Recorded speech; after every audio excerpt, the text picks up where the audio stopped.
Recording. Hello everybody and welcome to the March 2014 edition of the Anthony Peake Consciousness Hour. I've been looking forward to this show for some time because our guest is Dr. Robin Kelly. Now, Robin Kelly is a medical doctor, he's an acupuncturist, researcher and multi-award-winning TEDx presenter and a musician from Auckland in New Zealand. His most recent book, The Human Hologram, Living Your Life in Harmony with the Unified Field, explores the science and practice of living as a holographic being within a holographic universe. This book was awarded the Science Book of the Year at the 2011 US National Best Book Awards. This is not just a one-off for Robin as well. His previous book, The Human Antennae, won the same award in 2008.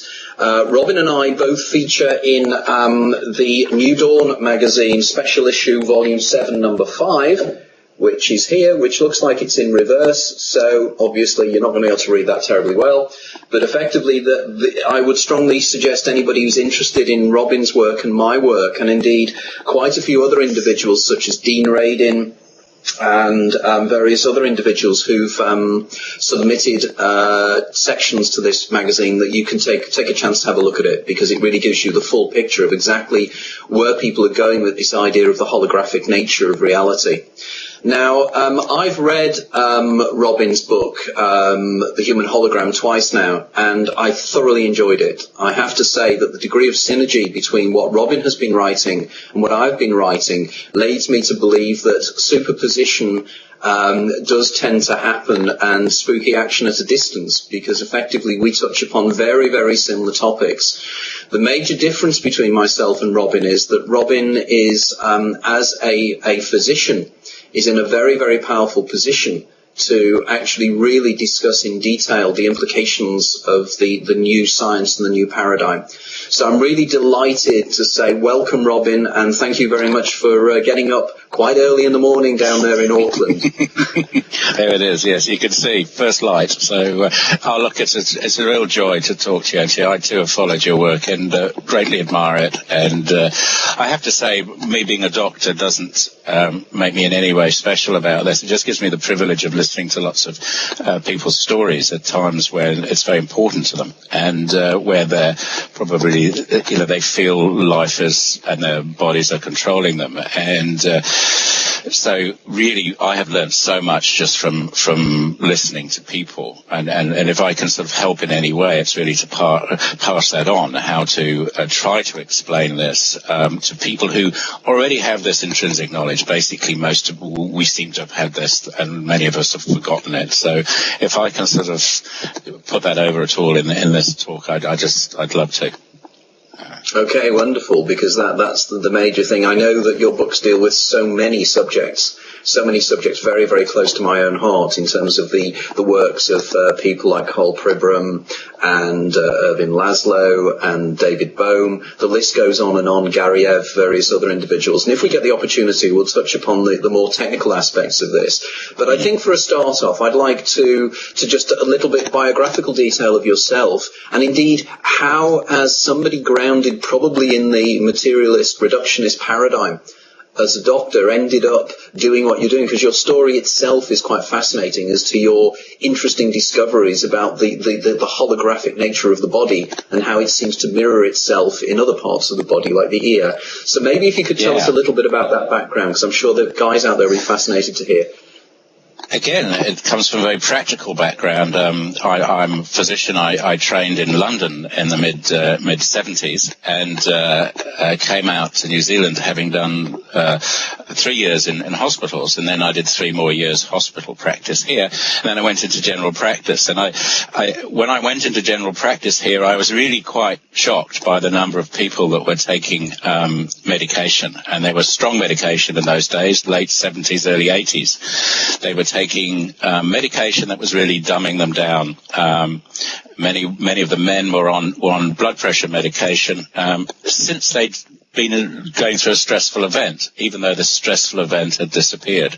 Many of the women were in particular, were on sleeping pills, probably to cope with their annoying husbands. So basically, much of the population was walking around in a stupid state, and that worried me, because having been in hospital, we were really sort of dealing with crisis situations. So I started very early. I found after 2 weeks to look for other ways to help people. And the first thing I did is take them off many of their drugs, and found that a lot of them got better and they didn't need to see me. So I thought, oh God, I've got to do something here. And I started to do acupuncture basically, and I studied acupuncture, and a number of us, luckily at that time, 4 or 5 of us in New Zealand were feeling the same way, and we not only started to do acupuncture and saw the wonderful results, we also said, look, we can't explain this with the present paradigm, materialistic paradigm, and therefore we started to study Chinese medicine and the philosophy of Chinese medicine, as above, so below, which is basically a holographic principle. And over the years, I've tried to understand what I'm trying to achieve when I'm giving acupuncture. And basically it's to create a sense of peace in the body, and to come to understand when the body's peaceful, in coherence and in balance with the environment, and a joyful imbalance with the environment. That's how we heal the best, and that's basically what I've tried to do in my practice.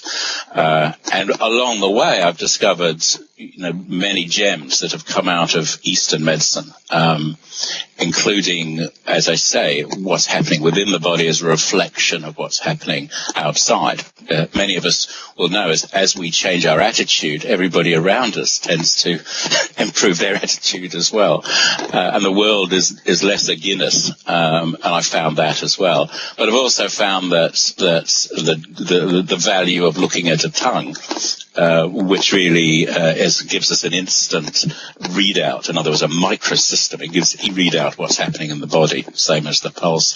And I'll come on to the joy of ear acupuncture, which has come to the fore recently as battlefield acupuncture. Are you hearing me, everybody? Is it working? Yeah, I'm hearing you fine. We've got no problem there. You froze up a little bit earlier on, but otherwise your voice is coming across. Okay, I think we just have to cope with the freeze down here. So my journey has really been one introduced to this through acupuncture, which totally confirmed my idea that we are, when we're at our most relaxed, in a state of harmony and synchronization, if you like, with the world around us. Then we come now to the principles of entanglement and connections, and that we are, as humans, at our best when we're connected to each other and the environment, and we're at our worst when we're separated from that. And the separation can be the cause of, first of all, the cause of misery, isolation, separation, but also the cause of much illness, especially if that happens early in our lives. Well, that's intriguing in itself, because it's one of the things I'm reminded of as you were talking there is your opening quote from your mother, where she says, "Robin, it's never that simple." that I thought was an incredible introduction to a book, to quote your mother, slightly putting you down and saying you're being somewhat naive here, my friend, or my son. Yeah, that was her opening line. I'd say to my mother, how's your back pain? And it's not as simple as that, she'd say. And that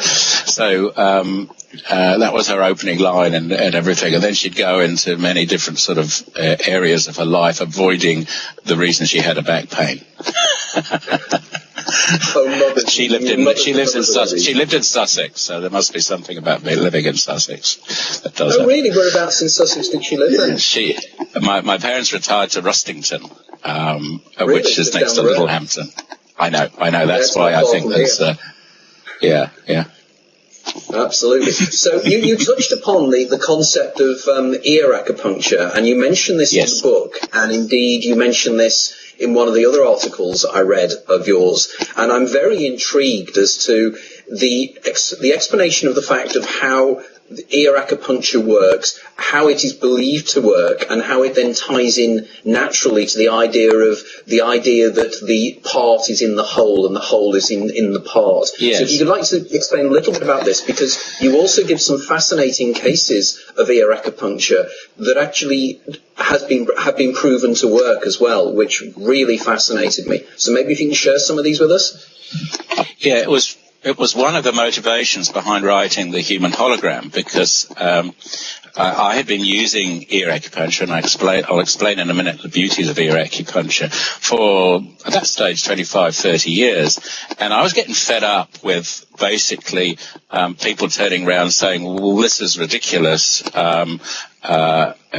There's no science behind it. And I would say, well, maybe there is science behind it. Maybe there's a science behind a lot of things, and the science hasn't been discovered yet or hasn't been listened to. So the book really was born out of my intrigue into acupuncture. And I'll explain, because if somebody comes in to see me and has a bad back, the two things a doctor can do, usually now they'll look at a computer and try and write out a anti-inflammatory, and then you have to give another drug because the anti-inflammatory will bleed, cause your bowel to bleed, and then, it goes on and on. And then you'll write some form out for the work, and then you'll write out some insurance form. You won't actually be looking at the person particularly. Now, what I discovered early on is that as the Chinese and the French said, and the French use ear acupuncture a lot, there's a point maybe right at the top of your ear, you can't say I've got this on here, which is slightly tender when somebody has backache, basically low backache. And all you have to do is put a little pin in there while you're talking to them, and probably within seconds, more often than not, the backache disappears. You take the pin out, unfortunately it comes back again, but you just leave it in there. The great thing is then have to take off their clothes. It takes me, 3 or 4 seconds to do this. They stand up, wander around, and the usual question is, should it feel better now? I said, well, wait a minute, don't ask me should it feel better. Does it feel better? And they'll say, that's odd, it feels better. So they twist around a little bit, and end of story often. And I found that these points are very specific, as the texts say. So if you go high up there, you'll go to the lower back. If you go down near the lobe and you've got a neck problem, you'll find a point very tender. A millimetre, it's got to be very precise for this. And you put a pin in there and move the neck, and again, that'll improve. Particularly if it's something that's relatively recent. There's a point right in the middle, corresponds to the stomach, which you can use for women who are going through nausea in pregnancy, morning sickness. Instantly you can help this. So I was thinking, well, this is amazing, because this is something that is incredibly cheap, incredibly quick, and particularly effective. And we should be knowing about this. In fact, we should all be using this. Now, fast forward 25 years later, and a colleague of mine in the States, who was also Surgeon Commander, who found the same thing, started to use it in Iraq and on the battlefield and in Afghanistan. And now it is protocol that if somebody gets injured out on their way in the air ambulance, the paramedics are trained to use these specific points. And what they've found is by using these points, they've reduced the amount of morphine that they're using, but also they're reducing the pain and the suffering. So what I enjoy about this is right in the sort of heart, I suppose, of the worst aspects of our material world, we're having a technique that's being incredibly effective. Now, the people who developed ear acupuncture were the French, and they were the Jesuits, the missionaries who went over to China to convert the Chinese to Catholicism, but actually they weren't very successful, but they came back knowing a lot of acupuncture. And about 60 years ago, it was discovered by one of the French physicians that in a village in France, and I can't remember where, the local blacksmith was actually cauterizing a part of the ear for all the people who had back pain. And that was the top part of the ear that I'm talking about. And he was just sort of branding it. and people would come from miles around. And so he looked at this tradition that had been brought back for several hundred years. And the French developed this system. But they were also neuroscientists. So they actually began to plot exactly where you should be putting your needle according to Western medicine, and it's developed from there. And if you look at the ear, what you'll see is what they say the baby in the ear, and it looks at the ear lobe. This is the auricle, the pinna, the outer flappy part of the ear. Let's say looks like a baby upside down. So what you've got is, and that's really the map that you've got. And to take it a bit further, they're using this now in post-traumatic stress when the military come back. And of course, this is a huge issue for the American government because more soldiers are being lost through post-traumatic stress and suicide and turning to drugs than actually dying on the battlefield. And we're using a protocol for post-traumatic stress that actually use points over parts of the brain, the amygdala, the hippocampus, and so on, that correspond to that. And what it seems to do is sort of like a reboot. It seems to reboot the body and the fear-based excesses that happen in the body. And even more intriguing, the point they're following, unbeknownst to many of their generals, they're following ancient Chinese texts. The Chinese believe when we're in a stressful situation, we get what we call a ghost invasion. In other words, what happens is when we're under stress, when we have trauma, there's an invasion of negativity. In fact, this can happen when we're in the presence of people who are very disturbed. You know, this has huge implications for sexual abuse and others in children, particularly when they're vulnerable. And these points seem to reboot the body, and they talk about a ghost invasion. So you use the ghost points, and then, even more bizarrely, you use the dragon points to drive out the ghosts. And so here we are in a very sponsored program in the States, using the basic philosophy that goes back hundreds and thousands of years in China. Now, the doctors who have been using this in these gross situations of awful post-traumatic stress in the military started to use them in their practice, and like me, have identified that many of our problems and our illnesses are related to trauma in early life. And this is coming through. This is when we're talking about epigenetics.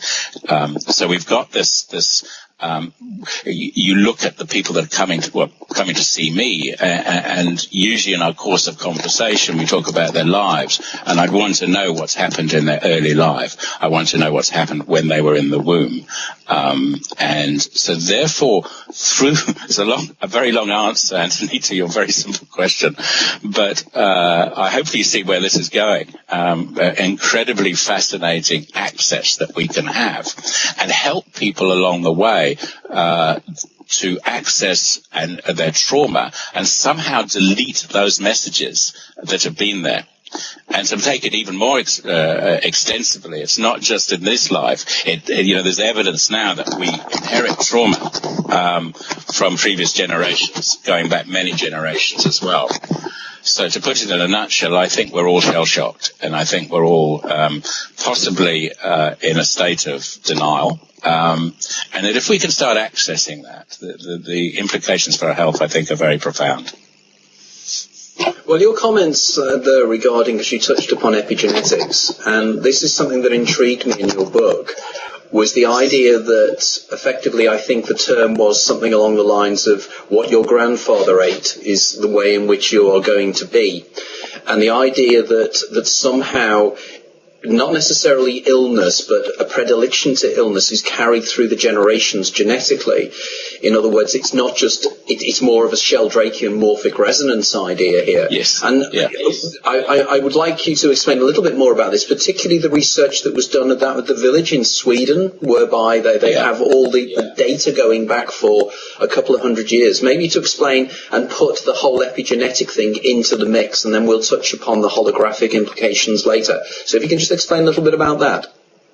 Yeah, in fact, this is stuff that's come in the last 2 or 3 years that I didn't put in the book so much, but has really sealed what I'm saying in the book to a certain extent. It is actually in that New Dawn article alongside that. In that study, which has been well publicized, that's coming from Scandinavia, they showed that what our great-great-grandparents went through has great relevance to us and our resilience and our illness. It appears that having shocks early in life, and even if in the lives of our ancestors, we still have those shocks with our body. These are the epigenetic shocks. In other words, these are changes that have happened due to the environment of our predecessors. And it appears there's a very different model when we're very young. In other words, in the womb and in the first sort of 5 years in life, where we really don't have so much protection, to what happens when we're, say, 13 or 14. So those who actually had shocks or trauma early on didn't do so well in their lives, and we've carried that on. But those who had hardship in their early teenage years, interesting enough, were more resilient and lived to ripe old ages. So that's interesting as well, because I don't know about you, but around the Western world, the first world, we're being very protective, almost overprotective, and through OSH, what we call health and safety, and we're almost trying to prevent people getting into sticky situations as young people, and that may be not a wonderful thing to do. So what we're also finding is terribly important what happens early in our lives, but it also what happens in the lives of our predecessors, our parents, and this is for male and female, is terribly important. And I was born not so long after the war, and my father went to the war and came back from Burma, and it's very interesting now because a lot of this is coming to light, the trauma and the shell shock that those veterans had and didn't talk about it. And I think that's terribly important. And I see many of our problems, especially our men's problems, and in the next generation as well, as an inherited shell shock. And if you look back, it probably goes back many, many thousands of years that we've inherited this shell shock. And what's happening, I think, now is that we're beginning to unravel that. There's a movie called The Railway Man I've just seen with Colin Firth, which actually talks about forgiveness between the person who perpetuated the torture on this British officer and the officer themselves. And I think it's no coincidence. I think that these stories are coming to light, just like Philomena, which is a forgiveness in a way, of abuse of separation in early life. So I think that the consciousness of the people is being reflected now in what we're finding out in both in the news and in our cultural media, and which is what I love, because basically when people come to see me and they've been exposed to these, we have a starting point that really makes sense. And often these movies are very powerful and hit the heart and the soul.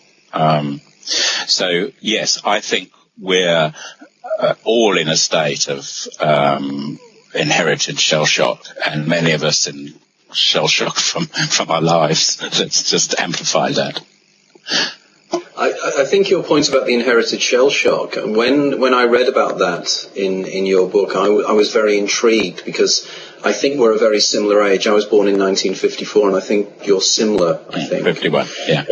51, right, okay. And the circumstances, my father was exactly the same, and my father was in the medical corps, and was one of the first individuals into Belsen. and the concentration camp, because being the medical corps, they were there first to actually deal with the horrors that they had to deal with. And he never fully recovered from that. And being of that generation, he bottled it in. He never talked about the things that he saw. But I always feel that kind of resonates through me in the sense of the things he felt.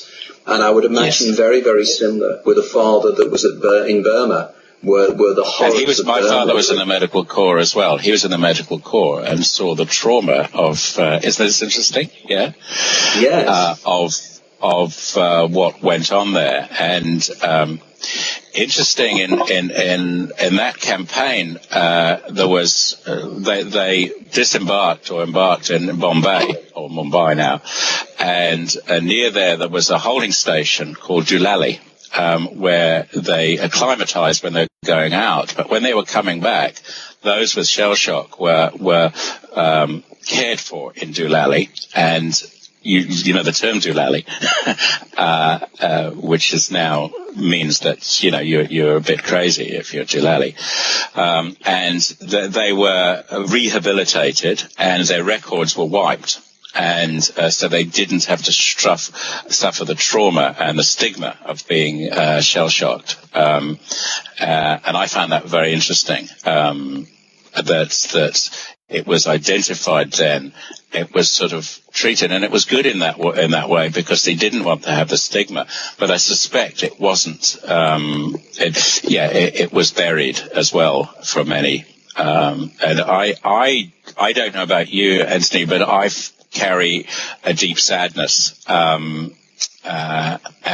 which I'm beginning to understand more. Yeah, no, I agree that I think the horrors of the Second World War, and particularly on the men like our respective fathers who were kind of non-combatant but had to actually deal with the horrors in a profoundly personal way by actually dealing with the fallout of the horrors as well, and I can quite appreciate that.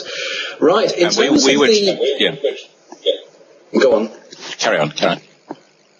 I was going to say that that sort of moves very, very neatly on to the reason why it is that the idea of this image within the ear, which initially sounds like what most materialist reductionists would say is total hocus pocus and ridiculous, that I'd make 2 points. The first one would be that the Taoist tradition in China was a very, very observant tradition, and therefore they would observe the effects of these things and knew that the effect, that what they did actually had a general effect, because they wouldn't have pursued it otherwise. The Chinese are an extremely pragmatic people, so therefore to actually pursue something is because it actually effectively worked.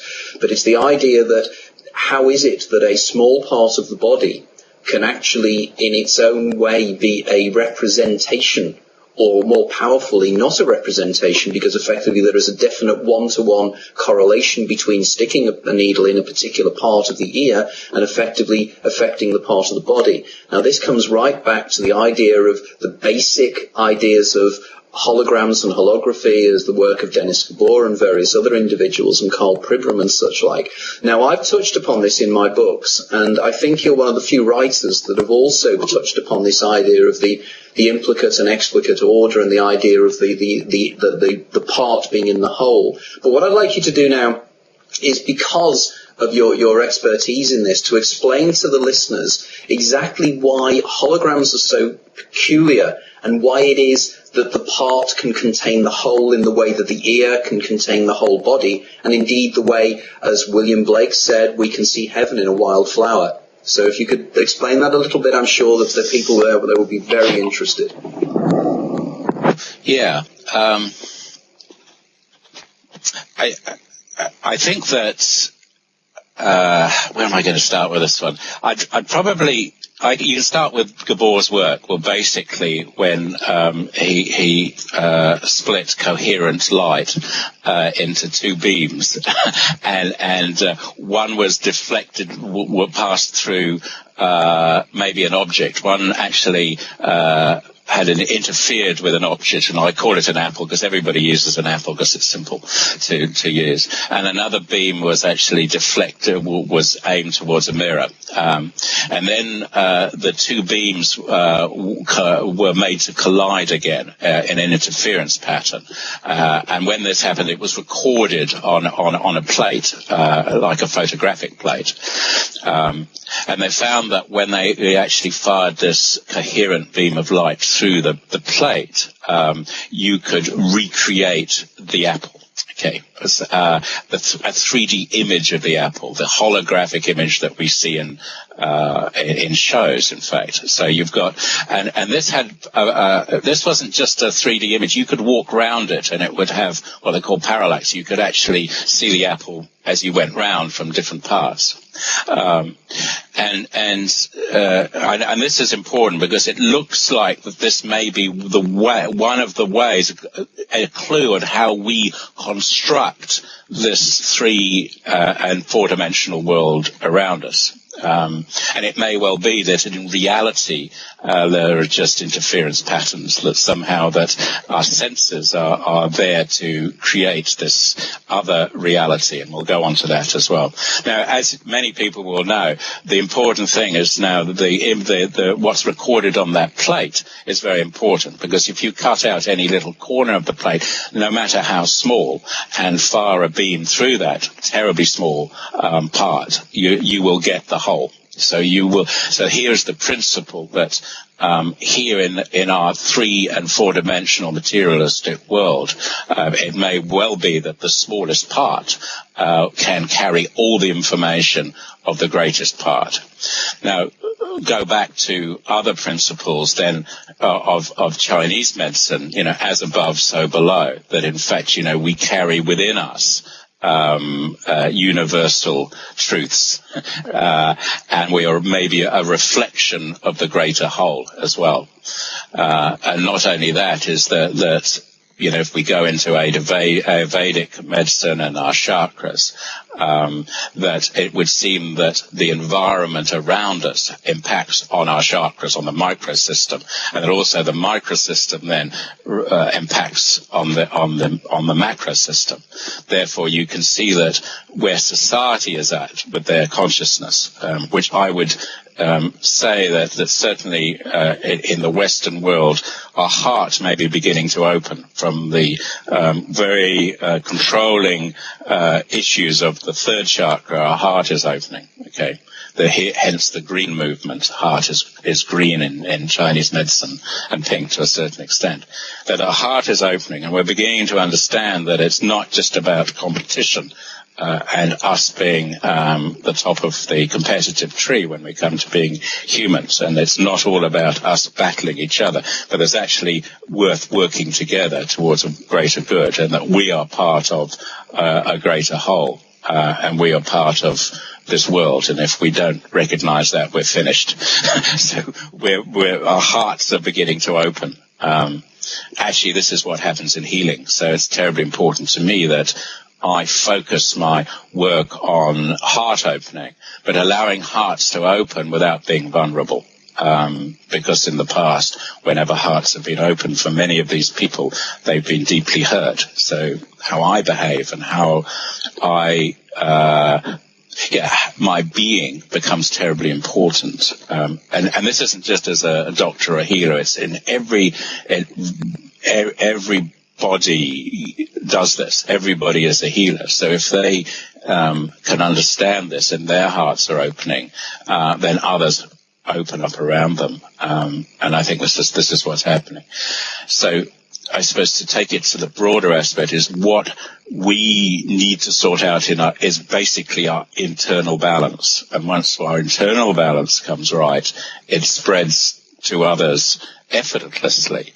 And that I believe is my hope for the consciousness of the world, is that's what's happening at the moment, despite all the chaos and all the lower chakra battling. There's something else that's coming through. There are solutions.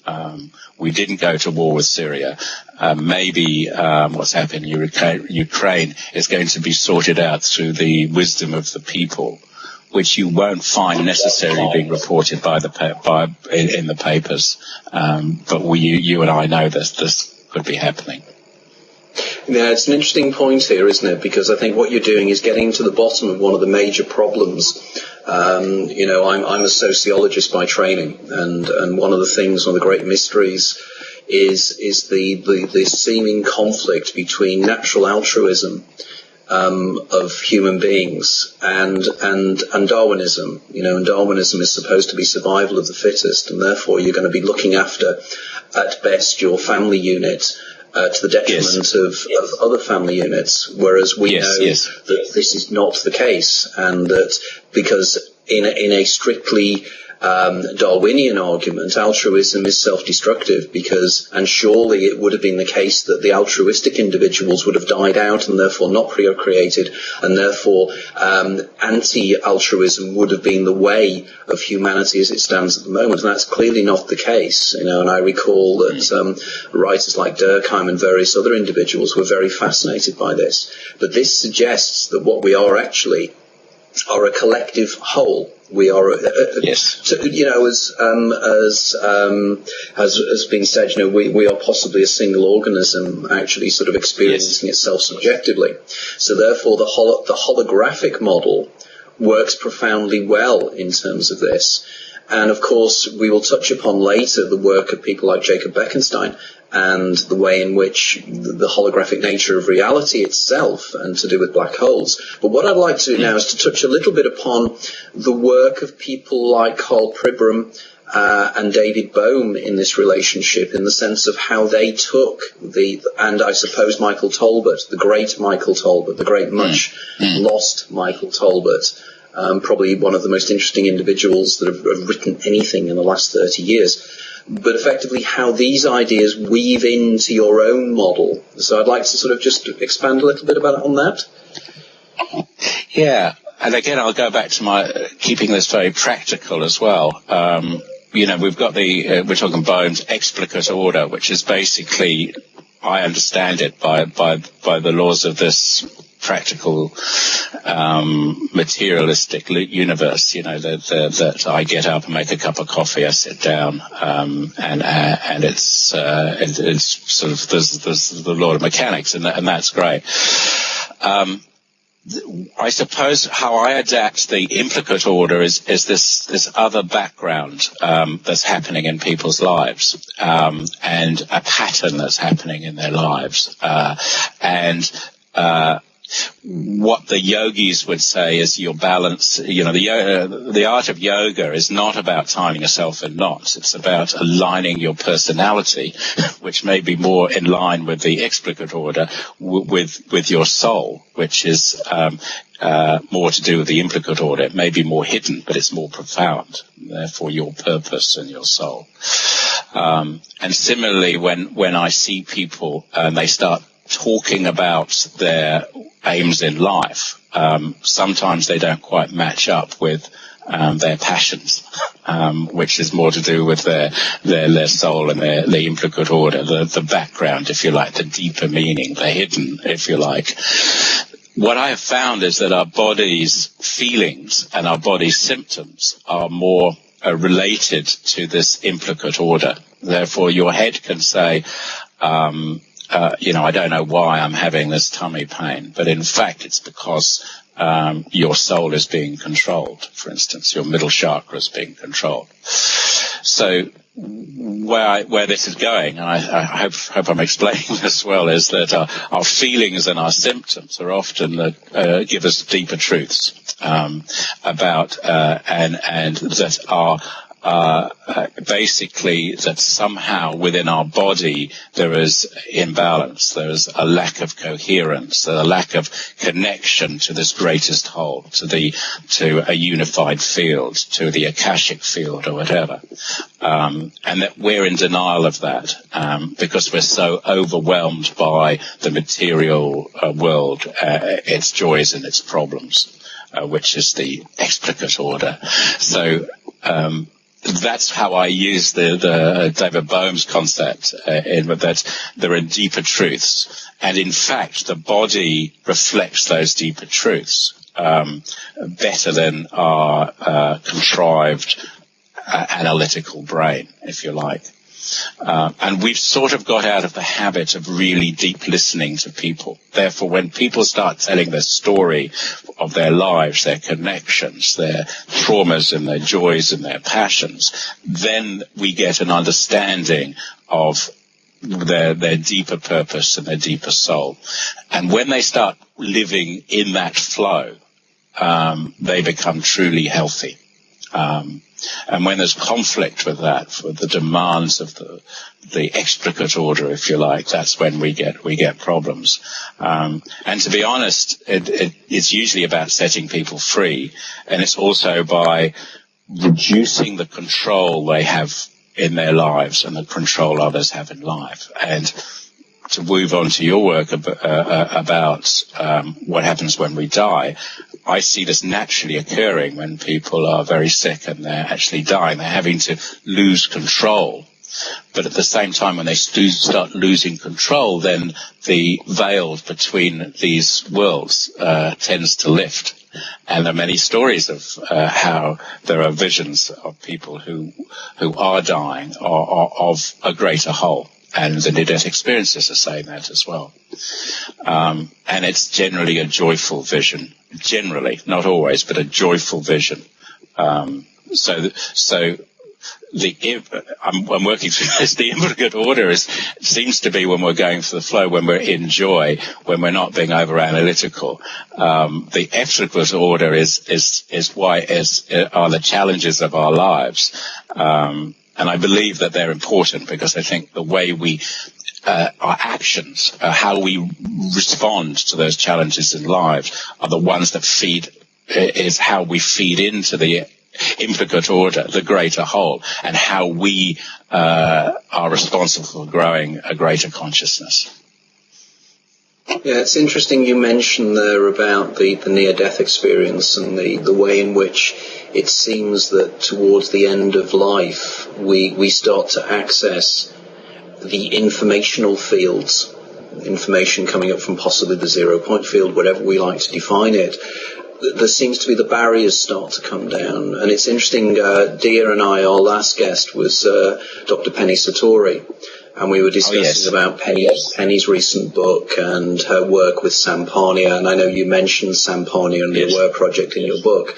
And the idea that something very, very peculiar starts to happen to consciousness at the point of death. But, we have, the Peake and Darien experiences and perceptions of people that have died that are actually seeming to be imposing into this worldview. And very much, I would argue that this could be to do with possibly the release of certain entheogens within the brain, particularly dimethyltryptamine, endogenous dimethyltryptamine. Now, of course, there is the counterpoint to this as well, is the other start of life. And again, the way children have very, very open experiences of reality, the idea of how we perceive reality as a child before social programming starts to get in the way. We see the world in a very raw way. Now, I'm leading on to this because I was very intrigued with your section about your father-in-law and his decline into Alzheimer's, and the way in which Alzheimer's seems to be a kind of almost a reversal back into the womb, as if there's a certain point where the brain, when somebody gets to a certain age, is actually moving back and the perceptions are opening in different ways. And the reason I'm interested in this is that my mother has Alzheimer's, and one of the precursors to her Alzheimer's was she started to develop the ability to see people around her. She'd see little people walking around her and she'd perceive things that weren't there. Now, I know this is Bonnet syndrome, and I'm really intrigued to be the linkage between Bonnet syndrome, Alzheimer's disease, and the way in which it just seems that the doors of perception, the kind of idea of the Huxley idea and everything else, the Bergsonian idea that the brain is an attenuator, and under certain circumstances the brain starts to open itself up to the wider implicate order as well as the explicate order. And I know you touch upon this in your writing. And that's why I think there's a great deal of synergy between what we're writing about. What I'd like to now do is to move on slightly to the work that I touched upon about with Jacob Bekenstein, and the idea of the universe itself being a huge hologram that is effectively actually presenting a three-dimensional reality on a two-dimensional space. And funnily enough, one of the things that I discovered when I was reading your material, and I went back to Bekenstein's material after reading yours, I realized that, of course, I have the original Scientific American from Is the Universe a Hologram from 2003, and clearly that was before I started really writing, so clearly it was the Bekenstein article that really led me to the David Bohm and everything else. So if you'd like to just expand a little bit of how this fits in with your work, and indeed the amazing material, the implications of the black hole, the event horizon, and everything else that Bekenstein is saying, and some of the later developments in this work, because I know right at the end of your book, you cite 2 or 3 recent experiments with the twin slit experiment, with Wheeler's delayed choice experiment, which really intrigued me. And I'd really like to, as we get towards the end of the interview, to just explain a little bit about this to the audience, because I'm sure this is fantastic stuff. So if you can just talk about that. It is fantastic. It is fantastic stuff, and I think it's it's a work in progress, because some of it I really harmonise with. Some of it I don't quite harmonise with, but I can understand where it's going. And from a practical point of view, those articles, there's also one in the New Scientist around that time. 2003, I think this one was, and another one maybe in 2009, that really said, look, this is gaining some traction out there, and I'm going to start writing about this. But what they were writing about the reality, the possible reality of a holographic universe. But then I said, well, if that's holographic, then if the universe is holographic, we're part of the universe, therefore we're holographic as well. Therefore we are, as I say, formed on space, that our perceptions of ourselves and our bodies is only, of this material body is only one part of the story as well. So that opened it up for me, and I thought, great, I can get in and I'd start talking about that in particular. Bekenstein talks about that, in fact, all the information in this three-dimensional world or universe or illusion, maybe, can be stored in what I call, and I think, a giant IMAX screen, which goes around us, which is the event horizon. And that's come from some of the black hole, understanding of the black holes and Hawking's principles as well. And he's extended to the universe. And I think now, of course, we're now seeing beginning to understand that black holes may well be our connections to other universes as well. In fact, it's so mind-boggling. In fact, I'm so intrigued, because it seems like we are extrapolating to the extremes of our understanding. And I think that's what happens. So we're now being able to understand when we go right to the sort of 14.5 billion years ago, the Big Bang, and then we're beginning to understand these huge numbers and these mega trillions of numbers, and they're beyond our experience, if you like. They're beyond our experience. So as far as our mind is going, as they say, that's as far as the universe is going as well. So, our universe and our mind are so totally connected, because we're understanding the limits. And now we've got an infinite number, which is a very difficult thing to understand as well, of other dimensions and other universes as well. So Bekenstein really was saying, hey, it's perfectly possible that this 3- and 4-dimensional world, including time, is an illusion, and that because it is possible with our calculations to know that every bit of information that ever is and ever was can be stored in a 2-dimensional frame, and somehow that is converted by us and our observation into this world around us. I try to attempt, well, why do we do this? Why aren't we just floating around as very happy sort of Caspers shedding love around, because it sounds great from near-death experiences. It sounds something really to look forward to. And I try to explain why I think these dimensions are important and, in fact, a miracle. So I was thrown from that. So I can't even remember what the question was, but so I've gone on a bit of a tangent. Remind me where I should be going with this. Well, it was you know what happens? That's what happens. I get into a stream of consciousness, and I think. Oh yeah, you also asked about the twin slits. Again, I'm just a reporter on these, so I probably not the best person to really explain these, because I struggle with them. But where I understand that going is not only does our presence seem to affect whether a photon is a particle or a wave, it also we seem to be able to cut through time. In other words, it would appear that things can happen before and after to these waves and affect what's happening before and after. But also you can introduce random generators and into these models and find that I believe it's not just our observation that changes things. I think it's our presence changes these things. And the other interesting thing, as I find, is in these experiments, I'm pretty sure that the presence of an open investigator will affect the outcome. So when a skeptic comes in with a closed mind and a closed heart, which is probably more important, they won't be able to replicate the truth. They'll replicate their truth, which will be exactly their dogma. So this is interesting, and I think having met some of these people, I know that these are very open, connected people, often musicians and artists as well. In other words, which means that they're connected and relaying the beauty of the world as well. And that is why I think is what's happening, a change in science, away from that rather that model of hierarchy and control into the true science that is actually now being published on the internet for the likes of you and me to see and contribute to. You know, I am positive about that as well.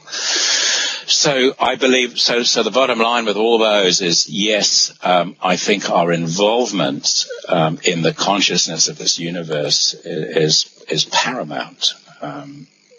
And I believe it actually puts a lot of power into the individual who's in a balanced, connected state. I think it gives them a tremendous power and satisfaction. And I think it's why we feel calm when we read this stuff. I think it's a valid point you're making there, the idea of the observer effect and the way in which the observer effect can affect the outcome of experiments, particularly when it comes to do with let's say the more difficult areas of human perception, such as distance viewing and things like this. And I know that when Richard Wiseman has worked on certain experiments to try and duplicate Rupert Sheldrake's experiments, then it hasn't worked in the same way. Yeah. Of course, the actual skeptic would turn around and say, well, of course, that's the way it would be, because effectively somebody who's applying a more skeptical viewpoint will come to different results, because the person who wants to get the positive results will look for the positive results. But of course, if we apply the raw science of the twin slit experiment and the idea that the act of observation or the act of measurement actually collapses the wave function into a point particle, and therefore that point particle is in effect affected by the act of observation, therefore it's reasonable to conclude that in some very, very profoundly significant way we do actually influence our environment by our feelings and our attitudes. Now, that doesn't mean I'm advocating the areas of extremism such as the law of attraction, but one can apply this to a certain extent in the terms of the way we see the world. And of course, people like Tom Campbell will actually make points about this in his way. My associate Irving Laszlo is very much making certain points of view in terms of this as well. And of course, even if you go down to the ideas of collective consciousness and the way in which when groups of individuals start to believe something is real, there is some kind of a critical Gladwellian tipping point whereby suddenly that becomes real. I'm reminded of the time. Yeah, and I'm reminded of the time, I think it's Marcus Chown, somebody we both quoted many times, very much points out, I think it's in his book, The Particle Zoo, where I think it's Marcus, I'm not quite sure, but effectively the idea, and I can't remember who said this, but every time they seem to do the maths about a particular subatomic particle should be discovered, lo and behold, within a few weeks, the maths works and they discover the subatomic particle in these atom smashers.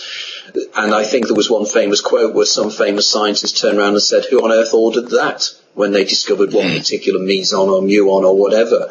So clearly there is an integral relationship between consciousness and reality. Now, effectively, as a physician, you must see this all the time. The idea that certain individuals will make themselves ill because they believe that they're going to be ill. And I think as a final point, because one of the things in your book that really intrigued me was this idea that certain individuals, if they believe they have a chance of having a heart attack, they are more likely to die of a heart attack because that's what they believe. It's almost the reverse placebo effect. Is the nocebo? I can't remember what the term is. Yeah, nocebo. So to finally sort of just to finish off in terms of our discussions, where is your work leading you now? What are your next things you're going to be doing? And indeed, more importantly, where can my listeners know more about your work and what you're doing now?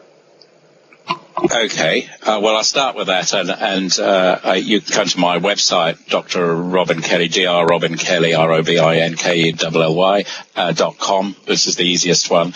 I've also got a Facebook page, the Human Hologram, which is an interactive thing, which I want you to look at and contribute to, because this is a work in progress, as I've said. And I do some YouTube stuff, and we may be doing some more videos and some. I do some talks and lectures, mostly this part of the world. But anyway, please contribute and send me information via my website, which is important. Where my work is going, again, we've touched on this, but there's this whole area of quantum epigenetics, and the bottom line is that it would seem that it's very difficult to quantify the environmental impact on us and how that affects our health in a linear way. We have to start understanding that really if we live our lives in an unnatural way, in other words, and our natural way should be as a community animal with compassion and open hearts. If we start living like that, that's the best thing we can do for our health.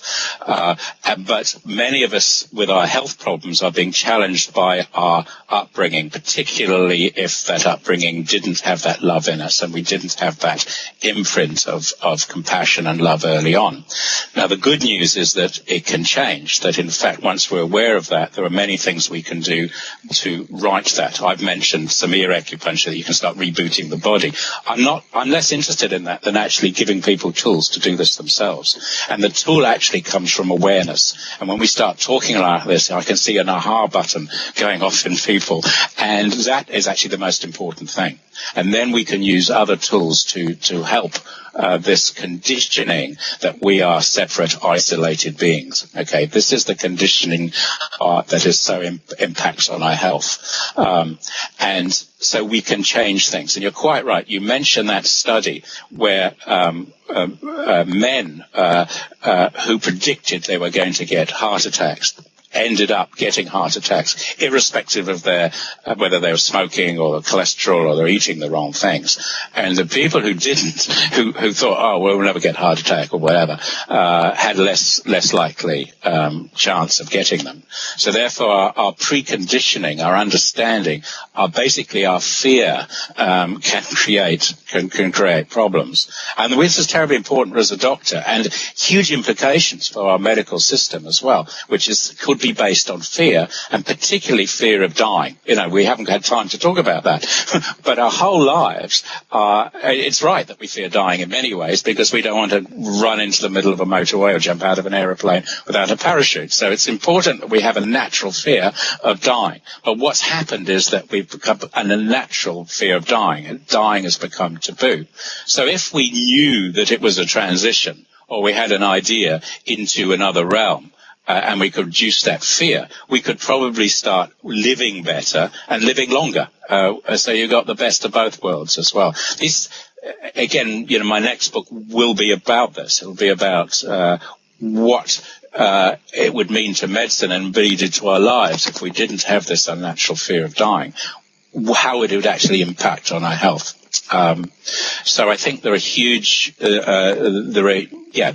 major implications from this work. I work with people who are terminal and dying, and there's something else that happens, and they are often in a state of acceptance. This is the best time, and in a state of peace. And the problem comes with the people around them who are actually fearing this more than they are. And they become the teachers. And they become our teachers as doctors as well.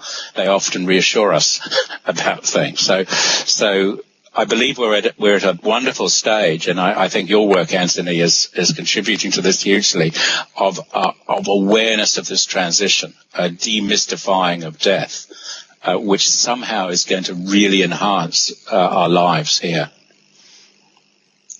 Hopefully so, and that's very kind of you to say. Well, it's been a fascinating discussion, and I think that we only managed to scratch the surface. I know before we started the interview and you and I were chatting, we managed to go into some very, very interesting areas straight away, and I think what I would like to do in the future is to probably invite you back and see if we can get some kind of a round-robin discussion on these issues of a more informal basis, where we just debate and discuss the ideas of how things are going forward, because I think that's profoundly important.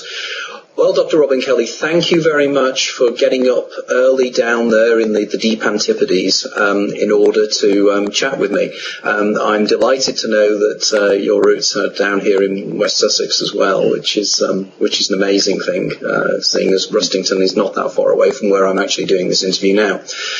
Right, everybody, just to let you know that the next time when I'll be on, I'll be giving some feedback about an event I'm doing in the University of Milan at the end of this month, where myself and a series of physicists, quantum physicists, neurologists, neuropsychologists and various other individuals will be getting together for a conference at the University of Milan about the new scientific paradigm.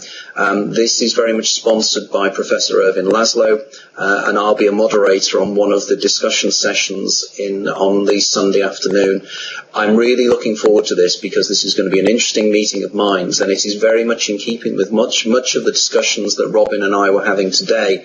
And this is Ervin's attempt to formally launch this idea of the new paradigm, the new holographic paradigm of reality is a Akashic field idea as well. So I'll give you some feedback about that as well in due course. But my thanks again, as always, to the radiant Radia Nunez over there in Denver, Colorado, for being the magical lady in the background, because without Radia, this would not happen, and my continuing thanks for her ongoing support to my work.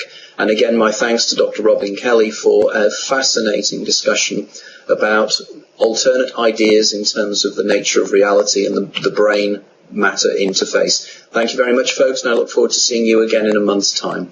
Best wishes and see you. Bye-bye. Thank you, everybody. Thank you.